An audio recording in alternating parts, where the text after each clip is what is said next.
Alright, it's been quite some time since I've done a Dragon Ball related video on the channel, but in the midst of the Dragon Ball Super Broly film that's in theaters now, why not take a shot at reviewing the film that I saw not too long ago. Now, when it comes to the movie, let me just put it this way. This was my first time, my very first time as a Dragon Ball fan going to see a movie on the big screen. Battle of Gods, Resurrection F, I saw them when they came out on DVD and Blu-ray, but this was my very first time. I've been a fan of Dragon Ball since I want to say when I was in 6th grade, and that was back in like what, 2002, 2003. And yeah, I've been in love ever since. The first thing that got me excited, or the scene when I was flipping through the channel on Cartoon Network back in the day, when they would have like a Toonami Dragon Ball Z, Dragon Ball marathons, on Saturdays. The very first thing of Dragon Ball I ever saw was Android 17 kicking off Dr. Gero's head and then stomping on it. Krillin and everybody else was freaking out. That was my introduction to Dragon Ball, which might explain why the Android arc is probably one of my favorites. But when it comes down to the Super movie, I had a great time. As a Dragon Ball fan, it was exciting to be in a theater with other Dragon Ball fans. A lot of energy, not on the screen, but I mean, in the audience itself. But was it a great film? For what it was, I think it was actually very good, but it's probably not one of my favorite Dragon Ball films. Like, let me just put it this way. If I were to rank it, I guess you can, most YouTubers or fans call it like the Dragon Ball Renaissance, pretty much from Battle of Gods, the movie, to where we are now in the series, in terms of, we had Resurrection F, we had the Dragon Ball Super series, we had the Broly movie recently, we've had Dragon Ball Super manga, new video games, new merchandise, and the list goes on. I feel like if I were to give a ranking, I would say that it's number 2. I feel like Battle of Gods was the strongest movie. And when I say movie, I'm talking not just action, but story and appeal. I feel like the fact that Battle of Gods truly did open up a new realm of, world building, or in this case, universe building, the level of the gods, Super Saiyan God, and so many other things. The Broly film did a great job. I was actually pretty nervous and annoyed by the whole Dragon Ball Minus thing. Like, I do have a copy of the Jocko the Galactic Patrolman manga, which is actually really good. I got it for like $7 on Amazon. I definitely recommend it. And at the back of the book, they do have the Dragon Ball Minus story, which as soon as I saw it, I'm like, look, even though I know it was a TV special, Bardock, the father of Goku, is the Bardock that I pretty much rock with. I mean, as people would say, hashtag not my president, hashtag not my Bardock when referring to Dragon Ball Minus. But I actually think they did a good job adapting that into the animated film there. I feel like some things were glossed over. I do know Akira Toriyama had like, what, a 3.5 hour script, but then the movie was cut down to, a little over 2 hours. So I feel like there are some things missing in the overall movie, such as, one scene Bardock is sending his son off with Gine. Next thing you know, he's in damaged battle armor, shooting a large energy blast at Frieza's death ball. And yeah, there were a couple scenes like that in the film where it seemed like things were either cut out, glossed over, or it was like copy and paste. It's like, well, Bardock's in damaged battle armor, so everybody just assumes that, oh, if we know the Bardock story, he probably fought with Frieza soldiers and then, tried to counter the attack, but it didn't work. But I will admit, even though I believe it was called the Riot Javelin, the energy blast that he threw at the Death Ball in the Bardock Father of Goku special, I actually like the big energy wave he shot at the Death Ball at Planet Vegeta in the film. But the only problem is like, well, I know Bardock isn't as powerful as Frieza, which is obvious, and there's no mention, as far as I know, when I watched the film and read Dragon Ball Minus, there was no mention of, oh, Bardock has a power level of almost 10,000 and he's going to surpass King Vegeta. I don't think any of that was stated in the manga or in this movie. So I'm just wondering, well, what if the other Saiyans, pitched in to try to help? I mean, it would have been amazing if they were able to counter the blast, or some of them went Great Ape and, countered it or whatnot, shot energy blast, mouth beams, and see if it would have destroyed the Death Ball. Or just to have the camaraderie of the Saiyans attempting to save themselves, even if they all created one giant blast and it didn't work.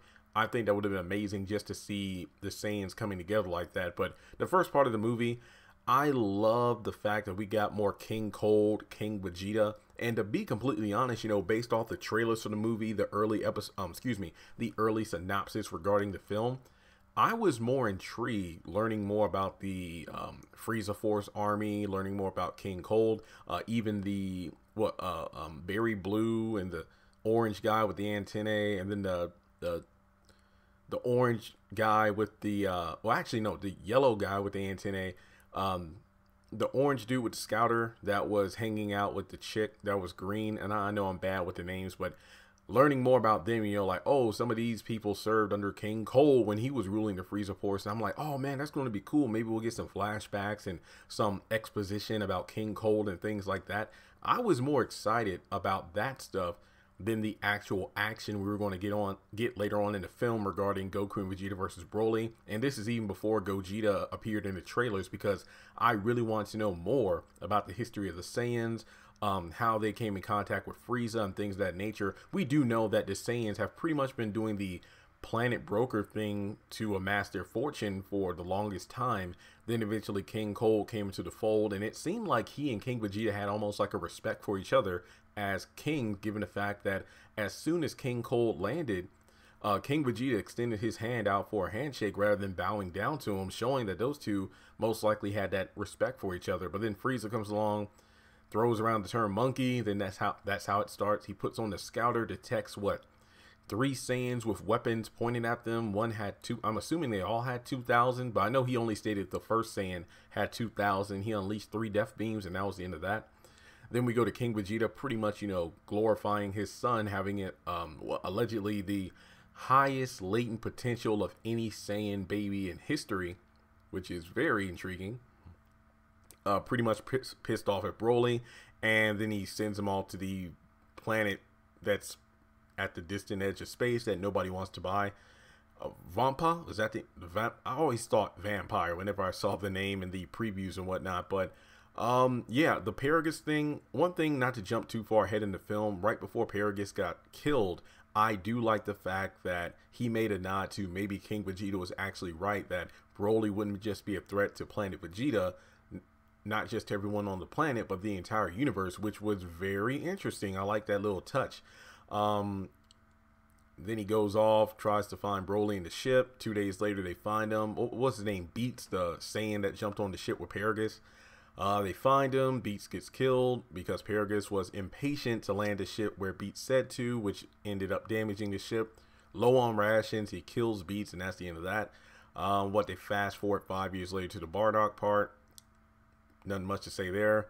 It was cool to see a Gene in animation for once. That was pretty interesting. Then after that, planets exploded. Then we fast forward to the present day, and things get actually interesting here because it opens up with Goku and Vegeta training. Bulma, I think they said they were on an island that's like 1,000 miles from West City, south of West City, so they can train without any kind of damage or danger to the city itself. And we have Bulla there. We have Beerus and Whis, and yeah, training montage until Beerus gets pissed off the fact that they're making too much noise and he's trying to nap. And this is when the movie kind of loses me in terms of, okay, they're really doing what they did in Super. Let's just break things down. Like the first, 8 minutes or so of this video, it's just me doing like a brief recap of my thoughts on the whole Dragon Ball Minus portion of the film. Then we get to present day, where we get the opening scene with, you know, Goku and Vegeta training until Beerus pretty much interrupts it. I get it was like a comedic thing, but did they really have to make Goku at seemingly even dumber than he was in the Super anime? Like, here's my thing. The inconsistency of personalities. Like, Goku not thinking that Frieza #1 will try to get revenge, even though at the very end of Super, when Whis brought him back to life, he says, "Don't think I won't stop, you know, being evil." And he's like, yeah, well, we'll stop you if you try anything else. And I'm just like, well, why all of a sudden do you think he's not going to try to get revenge or come to Earth or anything like that? And even the worst part about this, and, you know, if you ask me, in fact, I did watch all of Super in Japanese. I am caught up on the English dub. and they're at the part where, you know, Frieza has been resurrected, brought back to life, or at least for a day. Excuse me, he's been brought back for a day in order to participate in the tournament. And one of the things that Frieza used in order to make or persuade Goku to let him be on the team, not just for the sake of getting the Dragon Ball to bring him back to life, is, look, you're interested in the fact that you want to know if my power can grow even more than Golden Frieza. And, you know, Goku says, man, it's like you're the worst person in the universe and you know my biggest weakness. But now all of a sudden when Vegeta says, I'm training in order to get stronger because of Frieza, I'm going to have to fight him at some point because of your actions. And then Goku says, wait, do you think he can get even stronger? He can create a new form? And I'm like, what the hell? Like, why do you not think Frieza can grow even more powerful when, number one, after only 4 months time, he went from a power level of 120 million all the way to Golden Frieza, which was strong enough to overpower an individual Super Saiyan Blue up until the point where his quote unquote batteries began to run out because, number one, he didn't have control over the form or key mastery, hence why he had the Super Saiyan 3 problem where, oh, this is his all-powerful form, but the longer you're in the form, the quicker your stamina drains. And then after being dead again for like maybe a year and some change, you know, whatever the time gap is between when Frieza died at the end of Resurrection F until the point where Goku asked Fortune Teller Baba to bring him back for a day, his power just through mental training in that span was enough to put Golden Frieza on par with Super Saiyan Blue Goku, because when Goku and Frieza punched each other, I'm assuming near full force or something along those lines, it was enough to knock each other out. Even more so, one has to wonder if Golden Frieza's ki mastery is better than Super Saiyan Blue Goku's, due to the fact that after that punch, Frieza was still in his true Golden Frieza form, while Goku reverted back to base form. I mean, you know, that's up to debate. But in any case, you know, the Dragon Balls are stolen. Then I'm just really glossing over the things that I really feel are, you know, just moving the story along, because you had to go to the snowy continent in order to get the last Dragon Ball. Beerus is there babysitting. Here's one plus. I do like the fact that Bulma left Bulla with Beerus in order to go on the adventure. Not to say that oh man, this is bad. Beerus is a good babysitter, but at the same time, I do think that is a positive for her character, because I still am annoyed when Bulma not only brought baby Trunks to South City when the android showed up, androids 19 and 20, but even more so when her and Yajirobe flew to the battlefield and almost got killed. So to actually see her leaving a baby behind while she's going off on this mission is actually good. But then we get to the slightly annoying part when it comes to the Dragon Ball wishes. Like, I want to be 5 years younger, I want to be 5 inches taller, and then, I mean, I hope that I know the Shadow Dragons were done in GT, and I know it's not canon and people hate GT, even though I thought it was actually pretty decent. A lot of flaws, but pretty decent. I would love the Shadow Dragons to actually appear in Super or whatever the future of the franchise is, just because of these dumb wishes. True, Bulma and Frieza, neither one of them got their wish, but it's just like, I wish Shenron at some point would actually turn evil, because they abused this dragon in Super, calling him out, and either telling him, oh, we don't need you, goodbye, or Beerus, you know, just telling him to buzz off and things of that nature. And I know I'm jumping far ahead, but Shenron says he can grant one wish. Now, I know this was a film, and then people are like, well, Broly's canon. But this is a movie, not the actual anime, and I'm pretty sure Super or whatever the future of the series is, that the series is most likely coming back. I have no doubt about that. So they're probably going to adapt the Broly film into the actual anime. So in my opinion, I don't really want to consider Broly canon until that actually happens. I mean, unless there has already been a statement that the movie itself is canon to the anime. But I don't know. But in any case, I feel like they might do a Resurrection F, where in the movie it was 2 wishes. You know, one to bring Frieza back, and then the other for what did Shu wish for? Like 1 million Zenny. And then in the anime, it was bring Frieza back, I want a million zenny, and then I want the world's tastiest ice cream. So that was 3 wishes. So they might have retconned it for the film, because in Super, if I'm not mistaken, the anime, there was only 1 episode, well, technically 2 episodes of Super I refused to watch. One being the Android 17 Goku poacher episode. It's the one after Goku meets and fights with 17 to get him to join the team. I just don't know. And then the worst episode that I refuse to watch is the episode 70. It was the, I know it was after the Future Trunks arc, is when Goku was going to bring back King Kai to life, and he gathers the Dragon Balls, wants 3 wishes, has the ability to have 3 wishes, and then all the characters are acting like assholes, and Bulma, you know, wanted something from the center of the earth to create a time machine again, but then Beerus destroyed it. Basically, the only reason I'm bringing up that episode is because I remember watching like Geekdom 101's episode review, and he talked about there were 3 wishes. So I don't really know what they're doing with the Dragon Ball wishes, but it's just plot, so I'll roll with it. And I did like, you know, when they found Paragus and Broly on the planet, brought him back to the Frieza ship, and just getting backstory on his power and whatnot, you know, the fact that he doesn't have a tail, but he is, when his temper flares and his power does, he becomes nearly uncontrollable, hence the shock device around his neck.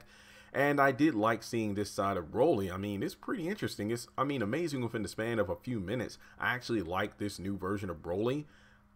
Not only better than the Broly we got in the original Broly film, but also better than I like Kale in the actual anime. Like, just the character development, the fact that he's socially awkward, he doesn't really know how to like take the top off a container of water.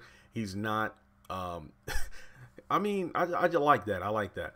I mean, it really shows that as time goes on, he might become more, I don't want to say normal, because look at how he grew up, you know? So I do like the dynamic between him and the 2 Frieza soldiers he was talking with. I'm sorry, I forgot their names. I know it's the green chick and the orange guy.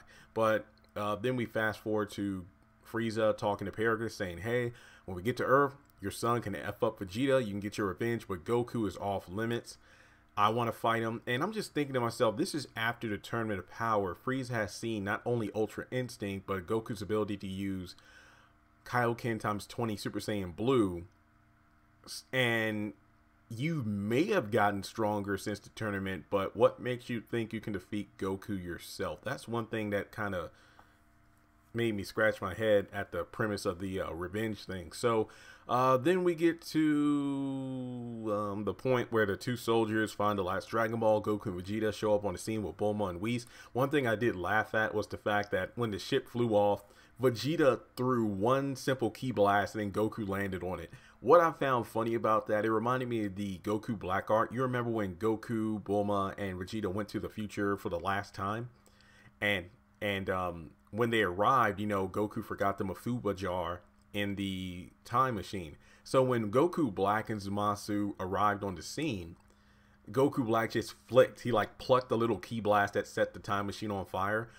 I actually laugh at that no matter how many times I see it, just because of the fact that it's smart for them to do that. It's just so funny how casually they do it, though. It reminds you that these guys are super powerful, so high speed vehicles mean nothing to them. They can easily destroy it in no time flat. So to actually see Vegeta and Goku do that was amazing, because if it was the anime and they wanted to like stretch it out for like an episode, it's like, oh no, this spaceship got away, how will we ever catch it? And you have like fighters who are way faster than the speed of light who just stand around doing nothing. So comic relief, but I love the fact they did it.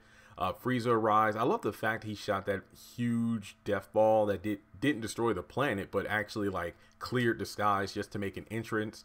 We get a little dialogue between Paragus and Vegeta. Vegeta's like, you know, F this. I mean, I'm not my father, so whatever revenge you want is ridiculous. Goku's like, you know, we're just Saiyans. Let's get along. And I love how Frieza's like, these are 2 Saiyans from, you know, your destroyed planet. And I'm just like, why didn't anyone say Frieza did it? I wonder what would have happened. Like, what would Paragus and Broly do? I mean, not that they gave a damn due to the fact that they were outcast or exiled anyway, but at the same time, it's like, well, kind of working for the dude that actually blew up your home world. So yeah. And then the fight begins, and let me just say, this is the rest of the movie, nothing but fighting for the most part, aside from the very end of it.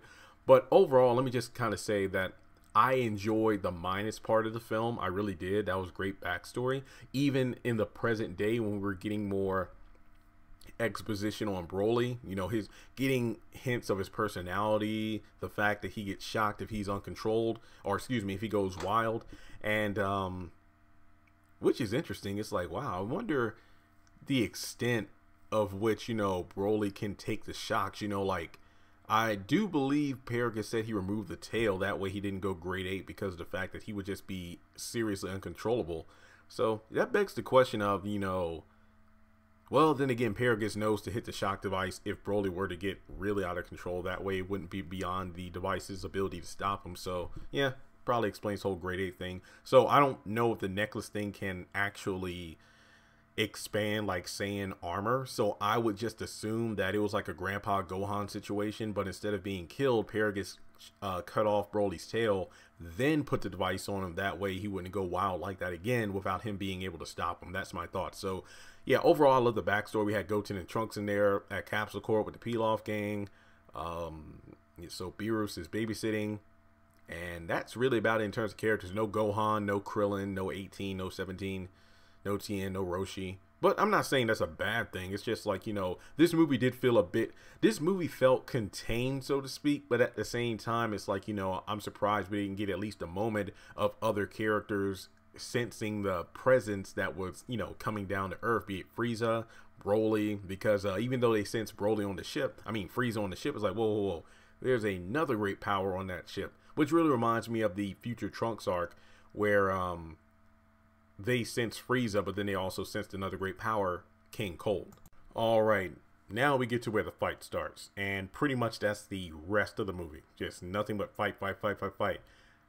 For the most part, it's hard for me to pick what portion of the fight I like the most, because when you break it down, it was Vegeta versus Broly, then it was Goku versus Broly, which I actually divide in two parts, where you have base Super Saiyan and Super Saiyan God Goku versus Broly. And then the beatdown occurs where Goku is like almost knocked out. And then round 2 is when he turns blue. The fight continues. Then Frieza kills Paragus. Then Broly goes from his Wrath form, pretty much, you know, the power of the Great Ape within base form, or his, you know, base body. And he goes Super Saiyan, I believe. And then he fights Goku and Vegeta for like 30 seconds together. And they're in blue. Then he fights Frieza. Then from there we have Gogeta versus Broly, and that's pretty much the end of the film, up until the point where Broly's back on Vampa with the two Frieza soldiers. Goku shows up, delivers goodies from Capsule Corp, you know, house food, senzu beans, all that good stuff. And a pretty nice moment at the end of the film where Goku's like, you can call me Goku, referring to the soldiers, but hey, Broly, you can call me Kakarot. Pretty good scene, illustrating that Goku's going to come visit from time to time to train. Not only that, he's going to teach Broly some new techniques and hopefully help control his power. Well, not his power per se, but more like learning how to fight, but also controlling his emotions to his advantage so he doesn't turn into a raging monster again. So overall, that was a good end to the film. But let's go to the part of the movie that I really want to talk about. Power scaling, power levels, all that good stuff. It's hard. Let me just put it this way. Resurrection F, for example, in some ways I like it better than Battle of Gods, but I still think Battle of Gods is the best because Resurrection F had more action. But honestly, story, it wasn't really that story driven. I mean, Frieza's brought back, trains off screen, gains power that's beyond the Super Saiyan Blue. The best part of that entire film for me was the moment where Goku and Vegeta, or the scene where Goku and Vegeta are training with Whis. He tells them about their flaws, how they can become stronger, and that's it. Super Saiyan Blue just came out. That was an ass pull. It came out of nowhere. I'm talking about the movie, not the anime. But the good thing about the actual film, action-wise, was seeing, you know, Roshi, Tien, Piccolo, characters, and Krillin, characters we really never see fighting anymore because they're severely outclassed, fighting once again. True, they're fighting pathetically weak Frieza soldiers, and it's kind of odd that, number one, they don't just kill them, and number two, the fact that they had to try, maybe because they're restraining themselves. But as Frieza said, the son of Goku could easily defeat this entire army in an instant if he wanted to. And thinking back to Dragon Ball Z, like when Kamikolo or Piccolo, after fusing with Kame, powered up to fight Imperfect Cell in Ginger Town, when there were just so many examples of these characters merely powering up, and they cause this massive explosion of destruction. I'm just like, why doesn't one or more of these characters simply power up to just wipe out this entire army? Now you might just say, well, Jeremy, maybe it was a Cybermen thing where they fight one-on-one in order to buy time for Goku to arrive. I'll actually buy that, because they killed everybody at that one instant. Frieza would have just effed them all up anyway, so there's that. But at the same time, you know, looking past the whole power scaling thing, or just these people fighting at a level that they really shouldn't. They're treating this like a big threat to them when it shouldn't be. Referring to the whole soldier thing. Like, you know, Roshi's fighting soldiers? What the hell's going on here? But when you let go of the overthinking of these characters either being weaker or stronger than they should be, it's actually enjoyable to watch. Same thing applies to the Broly fight. It was really damn good. I thoroughly enjoyed it. But I would say my favorite section would either be the Vegeta versus Broly fight, before he goes into the Great 8 power form. Pretty much, you know, Vegeta just wailing on base form Broly, who was getting stronger as the fight progressed. And not that I'm a Vegeta fan, but I'm not a Goku hater. I just hate, or excuse me, I'm not a fan of how they've written Goku's mentality. I actually liked when Super Saiyan God Goku was being completely wrecked by Broly. I thought that was a well done scene. Just the animation, Sean Schimmel screaming, that dude, I mean, not just the screams when he's transforming, but the screams when he's being in agonizing pain from being stomped on and broken. Love it. And Goku going Super Saiyan Blue, the CGI in this movie kind of was semi-distracting during those brief scenes. They were noticeable, but it was just like, I got over it. But yeah, I think the highlight of the fight was probably either Vegeta versus Broly or Goku being decimated by Broly. One of those two, I can't decide which. True, the Gogeta fight was good, but I just felt like this movie really catered to fan service, to Broly fans, just because Broly, he went from being below base form Vegeta, putting up a decent fight. Even Vegeta called it a warm-up, but at the same time, Broly was getting better as the fight progressed. So Broly in his base form before the actual fight itself, he was at a bare minimum below base form Vegeta in this film.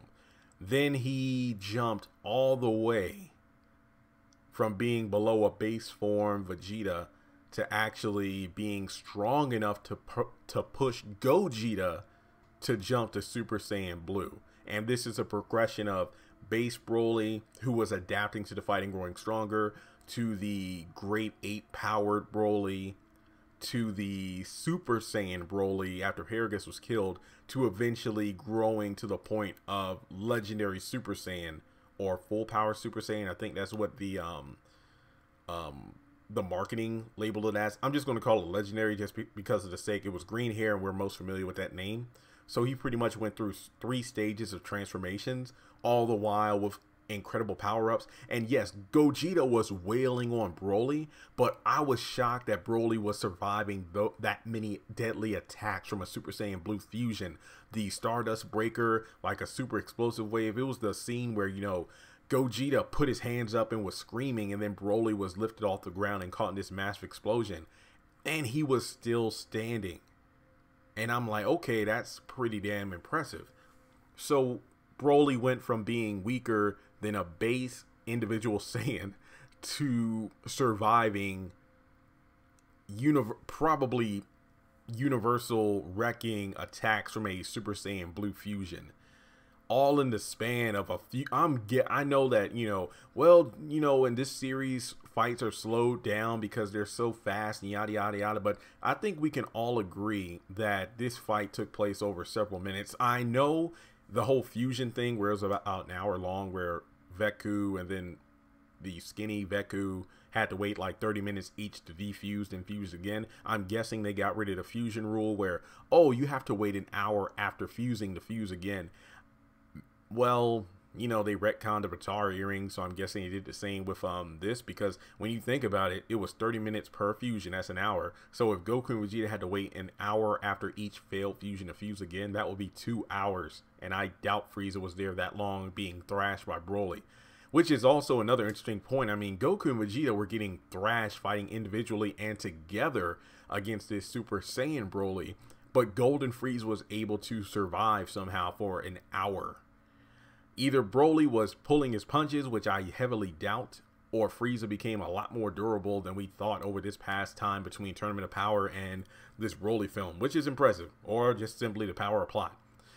I did like the scene where Broly is attempting to hit Whis, and Whis is, just dodging instantly. That was pretty cool.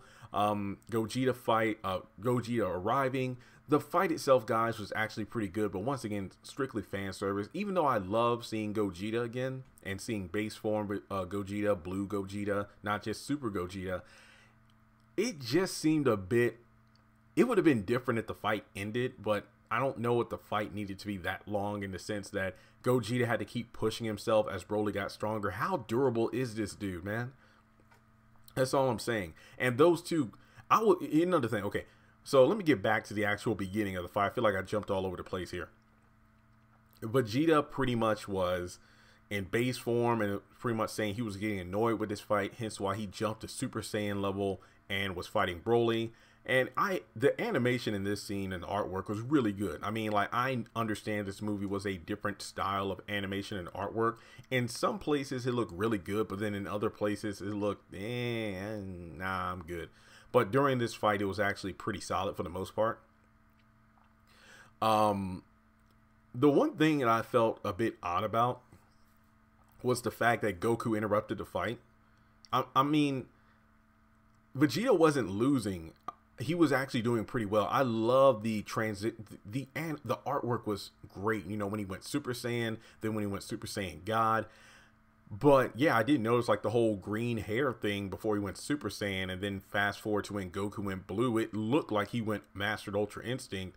But I mean, I know that a lot of other YouTubers out there are saying, they didn't go Ultra Instinct. Vegeta isn't legendary Super Saiyan because of the green hair. It was just like an artwork choice, which makes sense, but it's just something we couldn't ignore. It's like, yo, was Goku pushing to go Ultra Instinct? Was Broly pushing him as far as Kefla did, as Jiren did, as the Super Spirit Bomb did? Allegedly, that wasn't the... No, allegedly that didn't happen, which was pretty odd. But in any case, yeah, that is pretty odd how the movie itself didn't have Super Saiyan Blue Evolution or Ultra Instinct. So that felt a bit odd. Another thing that felt odd was the fact that usually Vegeta is the one who jumps to his highest form first. Like, he would have instantly went like Super Saiyan 2 or maybe Super Saiyan Blue and fought an opponent. Goku's the one who usually starts off in base form and progressively goes up, transformations. So maybe it's the fact that it was just, this is a base form Saiyan, I don't need to use full power. He just powered up as the fight went on. I'm guessing that's what happened. And I love how Super Saiyan Vegeta was just knocking Broly around with ease.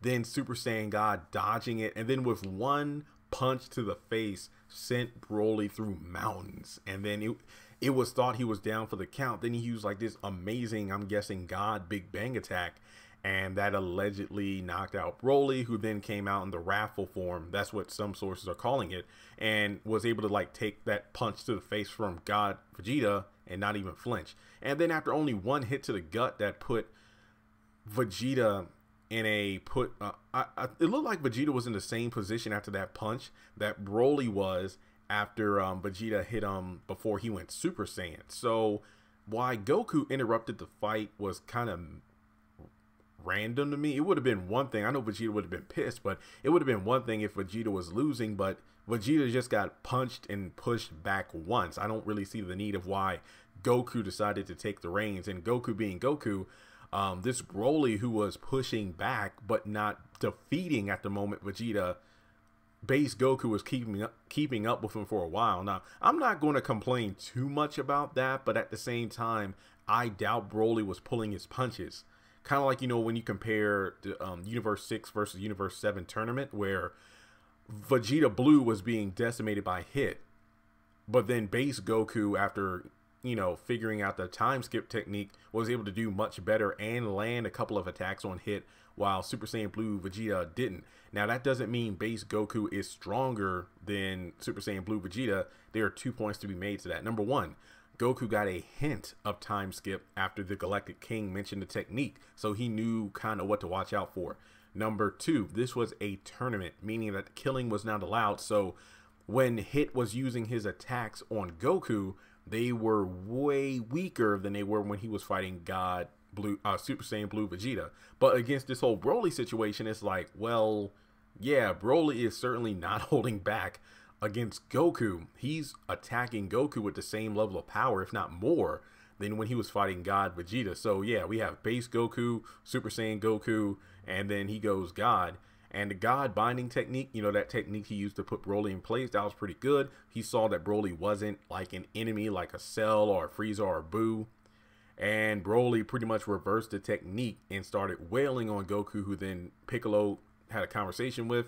He's like, you know, I wouldn't be much help in this fight. I don't have any sensu. And I'm thinking these people can move faster than the speed of light. Can they not go to Korin's tower real quick? I don't know. But then he goes blue. The fight, it wasn't that much of a fight, to be honest. I mean, it was some cool effects, you know, like, here's another question.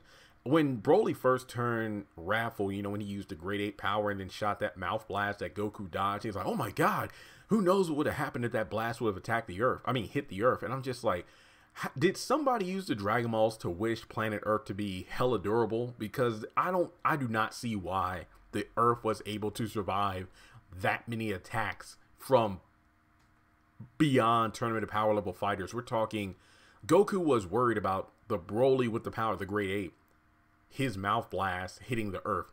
Yet we have Blue Gogeta, Super Saiyan enhanced Broly throwing these huge blasts that like turned the snowy continent into the dying planet Namek.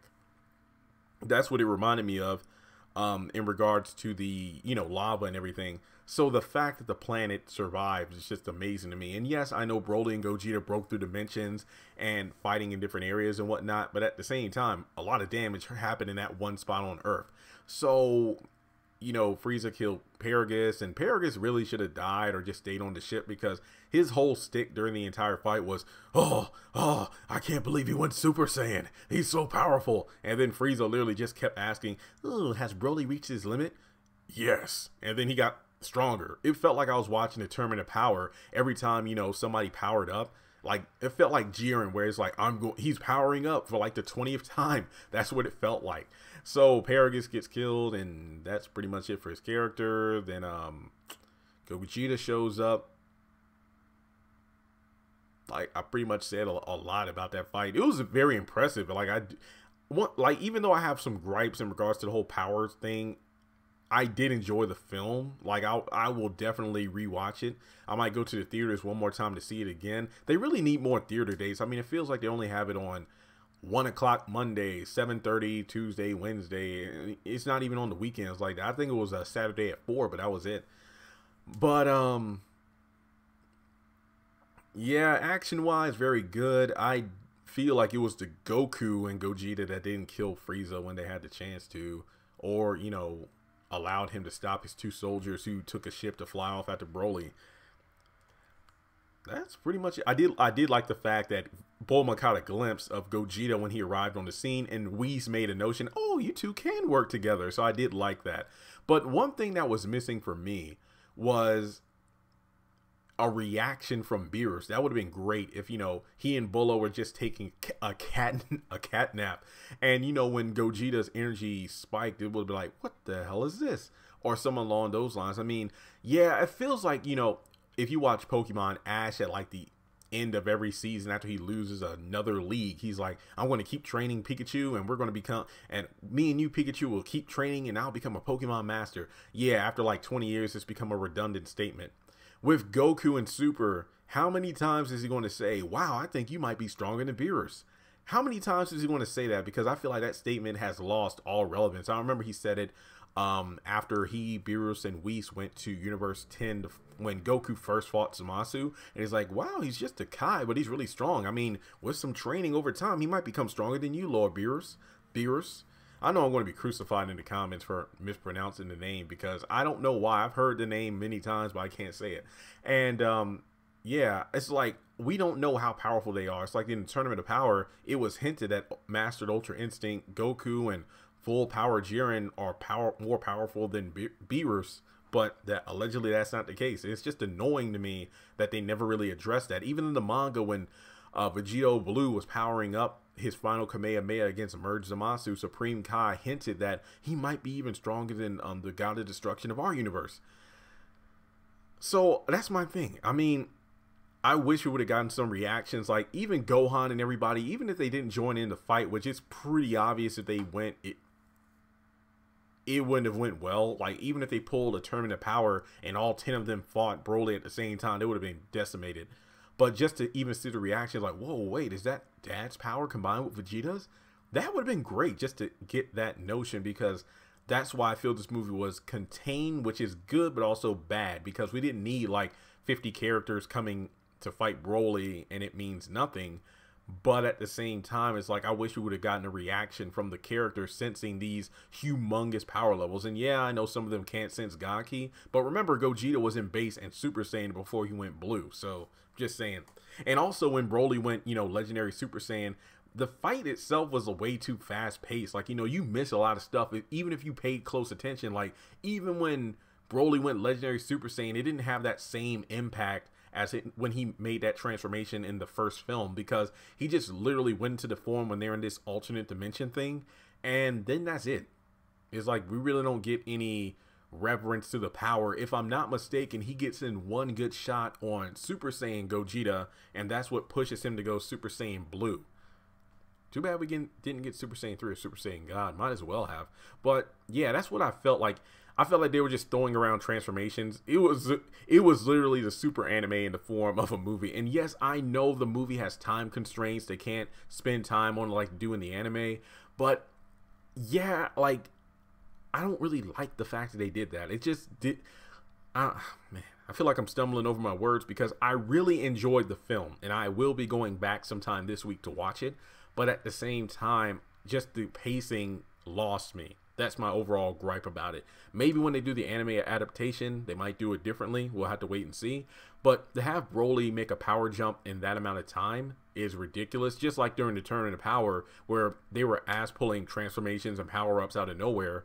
So Kale and Khalifa, I mean, I thought the Goku Black art was as bad as it can get, where you have, you know, Goku Black on par, but then, well, getting beaten up by Super Saiyan 2 Goku, and then powering up as the fight progressed, and then, you know, going back to the future and then being heavily damaged.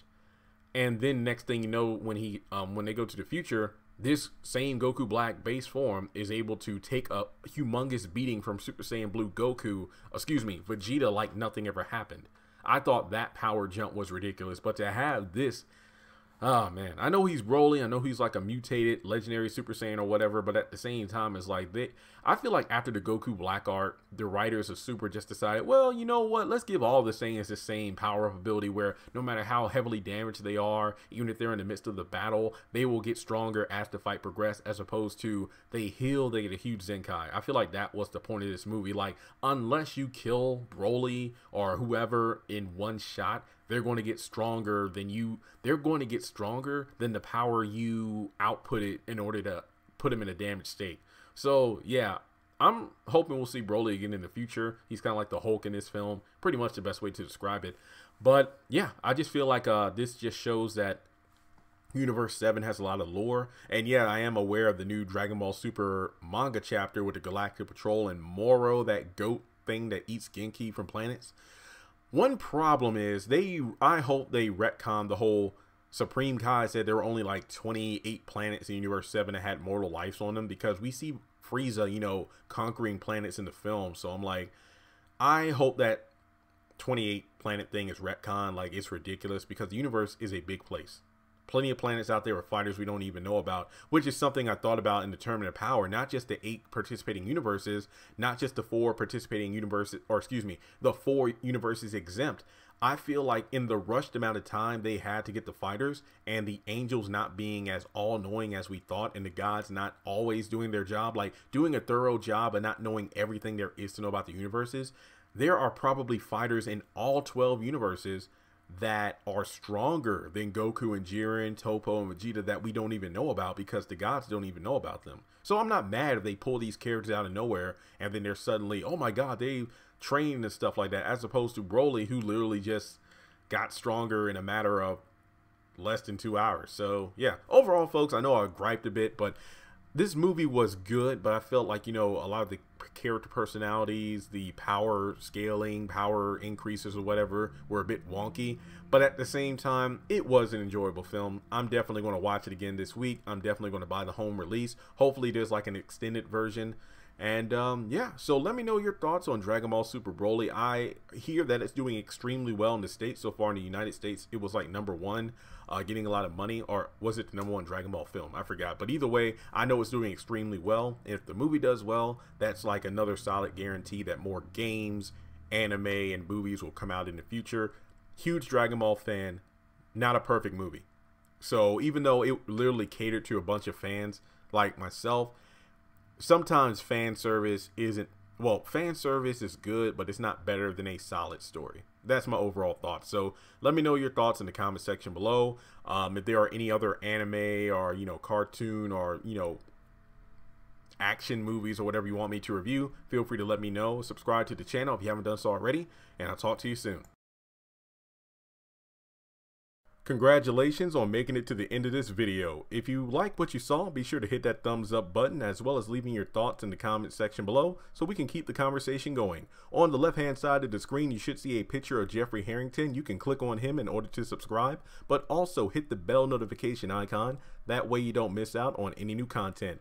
Also, you should see some videos appearing on the screen as well that I'm pretty sure you'll enjoy if you enjoyed the one you just saw. But also, be sure to follow me on social media such as Facebook, Instagram, and Twitter. Links to all my social media will be in the description below. And in order to help this channel hit 100,000 subscribers, I'm going to need your help. So make sure to share this video as well as the channel around with all of your friends on your own social media. But once again, thanks so much for tuning in, and I'll catch you all in the next video.